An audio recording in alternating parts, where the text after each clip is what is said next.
They destroyed my garden shed, so I made the HOA rebuild every illegal structure in the neighborhood. I live on a half-acre lot in Birchwood Landing, a lakeside community where every roofline has to maintain visual harmony. My grandfather built that cedar shed in 1972, long before the HOA existed.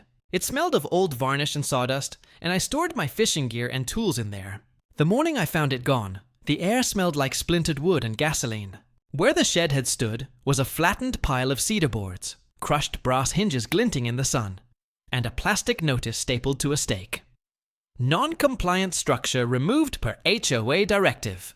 I stared at it for a long time, my hands shaking. A neighbor, Mrs. Porter, walked by with her dog and muttered, "They sent a crew at dawn." Said they had board approval. I could taste metal in my mouth. The shed had stood for 52 years. It was part of my family.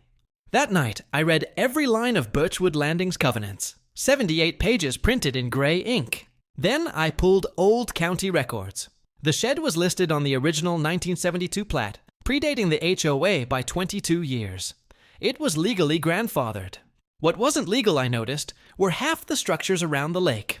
Boat docks extended into public water, pergolas built over property lines, even the HOA president's addition that violated the 15-foot setback rule. I made a spreadsheet, 34 violations, complete with parcel numbers and photos. The next morning, I visited the county zoning office. The clerk, a cheerful woman named Dana, looked over my documents.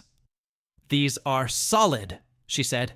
"If the HOA acted without a demolition permit, that's a big problem." She helped me file a formal complaint under County Code Section 1824. Within 2 weeks, inspectors arrived in white trucks with clipboards and laser rangefinders. When the HOA president, Greg Morrison, saw them on his driveway, he stormed over. "You did this?" he barked. I smiled. "Just making sure everything stays compliant, Greg. Visual harmony, right?" By the end of the month, the county issued $187,000 in fines. 9 structures were marked for removal, including Greg's illegal patio enclosure. At the next meeting, he resigned in front of 50 stunned homeowners. Last summer, the HOA rebuilt my shed exactly as it was, down to the cedar shingles and brass latch. I consider revenge taken.